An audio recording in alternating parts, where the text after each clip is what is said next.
सीधा जो ऑब्जेक्टिव है वो क्या है बेटा, एक अंडरस्टैंडिंग डेवलप करना अपने माइंड के अंदर। इतना क्लियर है? अगर हम ऐसा लगे कि हम बहुत जल्दी पढ़ा रहे हैं, आप लोग को बोल देना सर थोड़ा आराम से पढ़ाइए, चीज़ें समझ में आनी चाहिए, ठीक है, इसका एक पर्पस निकलना चाहिए। तो साइंस का एक जो मतलब आपको समझ में आया है उसका क्या मतलब है? सीखना, समझना, अपने माइंड के अंदर एक डेवलपमेंट लेकर के आना चीज़ों को समझने के लिए, ठीक है। तो साइंस का मतलब क्या है? टू लर्न, ठीक है।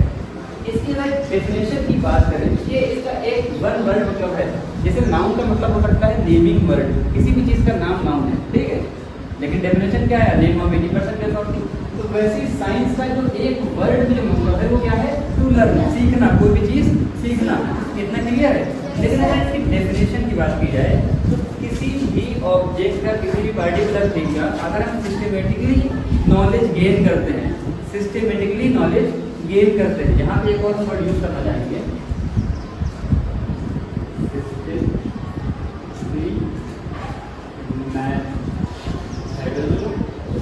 मेथडोलॉजी, ठीक है। इसका पूरे का मतलब ये होता है कि कोई भी मेथड जो अप्लाई कर रहे हो बिल्कुल बॉटम से टॉप तक जाए, बॉटम से टॉप तक जाए। इसका मतलब ये है, हम बाय एग्जांपल समझाना चाहेंगे कि अगर आप काउंटिंग नंबर बोल रहे हो, कौन सा नंबर बोल रहे हो बेटा? काउंटिंग नंबर बोल रहे हो, तो ये कहाँ शुरू करोगे आप? 1 से, 1 2 3 4 एंड सो ऑन, ठीक। कहने का मतलब ये है किसी भी चीज़ के बारे में अगर आप सीख रहे हैं तो उस चीज़ के बारे में शुरुआत कहाँ से हो सकती है और हम अपने लेवल के हिसाब से कहाँ तक सीख सकते हैं। क्या इतना क्लियर हो रहा है?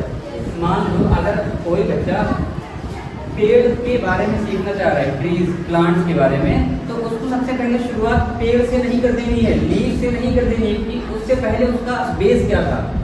सीड से करनी है, ठीक है बेटा। तो सीड जो पेड़ है वो फंडामेंटल बेस है पेड़ का, सीड है ना, बीज। तो यही साइंस सिखाता है कि कोई भी चीज़ हम सीख रहे हैं, समझ रहे हैं, उसको